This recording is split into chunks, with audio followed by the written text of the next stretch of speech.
convocação.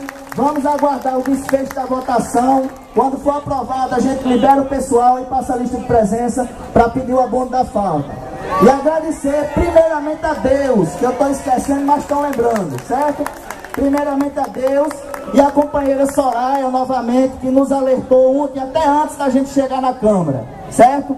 E outra coisa, aos comunitários, a gente sabe que está na Câmara também para ser votado o projeto de lei do auxílio alimentação, ou seja, alterar a lei para incluir o direito aos agentes comunitários. Segundo Júlio Protásio, como esse projeto de lei vem no mesmo pacote das demais leis que serão votadas hoje, ele disse que não vê problema de votar também o do auxílio. Mas eu queria garantir o seguinte: se porventura, porque o entendimento do gabinete do presidente da Câmara é diferente, eu não sei se vai ser o dos vereadores, que para votar o projeto do auxílio alimentação dos comunitários hoje, esse projeto teria que ter sido relacionado no Diário Oficial que convocou as sessões extraordinárias de 3 a 13 de fevereiro e não foi.